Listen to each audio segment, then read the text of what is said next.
semana passada a gente falou a respeito de Sansão e hoje a gente vai continuar falando sobre ele. Qual era, afinal, o segredo da força de Sansão? Eram os cabelos compridos?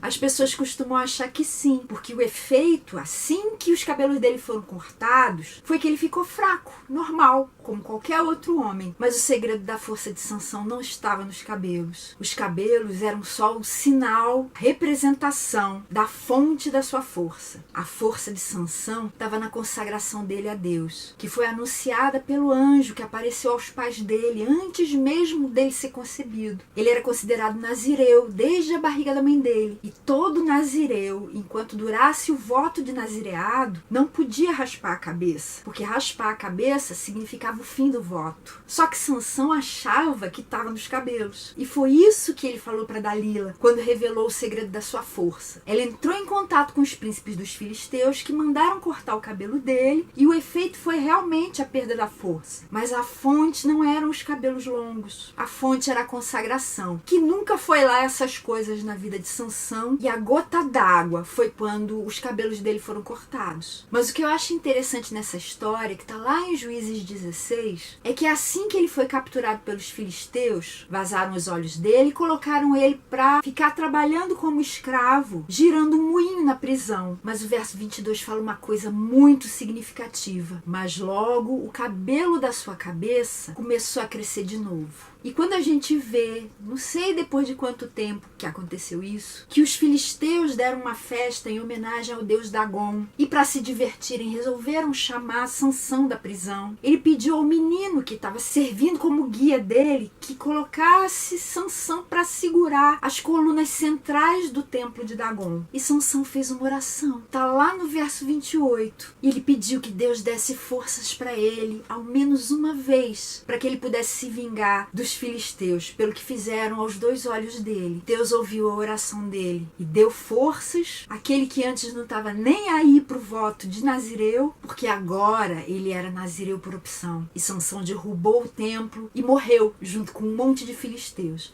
E a Bíblia fala que aqueles que ele matou com a morte dele foram mais do que os que ele matou durante toda a vida dele. O segredo de Sansão não eram seus cabelos. O segredo de Sansão, de onde ele tirava sua força, era a consagração, que foi mais ou menos durante a maior parte da vida dele, mas que no final, quando ele caiu na real, por um alto preço, foi a consagração por vontade própria. Eu não tenho a força de Sansão. Você provavelmente não tem também, porque a força dele era eminentemente física, mas a força moral que ele teve depois, aprendendo da pior maneira, a gente pode ter também, só que aprendendo pelo jeito mais fácil, é se consagrando, sem brincar com Deus, levando Deus a sério. E aí a força que ele vai te dar, seja de que natureza for, vai ser imbatível, como era a força física de Sansão. Tá ao seu dispor, agarre-a, use-a na sua vida e seja abençoado.